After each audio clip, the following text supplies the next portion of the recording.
The U.S. should stop trying to acquire Greenland. We can get what we need without taking over the place.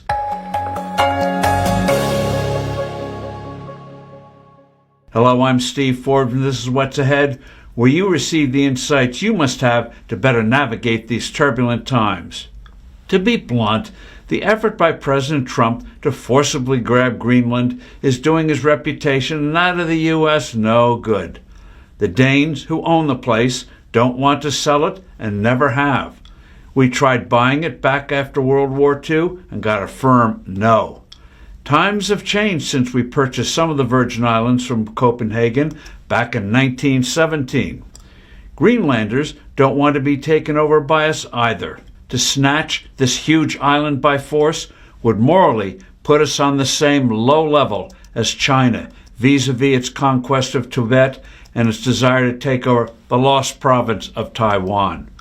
Russia would delight in using a U.S. takeover of Greenland, ostensibly for our national defense, as justification for its attempt to conquer Ukraine. Moreover, the seizure would fail. Congress, backed by appalled American public opinion, wouldn't let it stand. The president would be humiliated by congressional repudiation. Seizure would fracture NATO, the critical cornerstone of our post-World War II security system. This would realize Vladimir Putin's dream to fatally undermine U.S. security arrangements in order to isolate us and make the world safer for the imperial ambitions of Russia and China.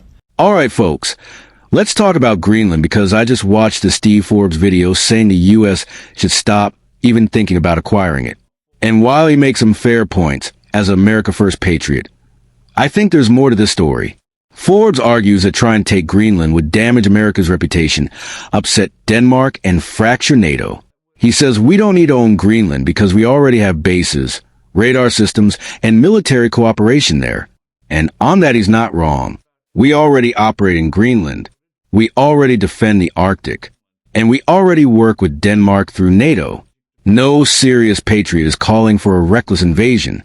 But here's where I push back. Greenland isn't about ego or conquest, it's about national security. That island sits at a critical point for missile defense, Arctic shipping lanes, rare earth minerals, and space tracking. The U.S. maintains strong defense cooperation with Denmark, which includes coordination on increasingly critical Arctic security issues. Denmark has historically been receptive to America's military presence in Greenland. It recognizes the mutual benefits in dealing with the growing threats from Russia and China in an area that is becoming more strategically important as the melting of ice opens up new seaways. Moscow's and Beijing's increasingly menacing Arctic moves are better countered through reinforced alliances with Nordic countries and Canada, rather than through brute territorial expansion. From a practical point of view, current military strategy emphasizes technological superiority, intelligence sharing, and rapid deployment capabilities over physical territorial control. Russia and China understand that. The question is, do we? Alliances are important, but they are only as strong as America's leadership. The moment we start worrying more about optics and strategy, our enemies take notice.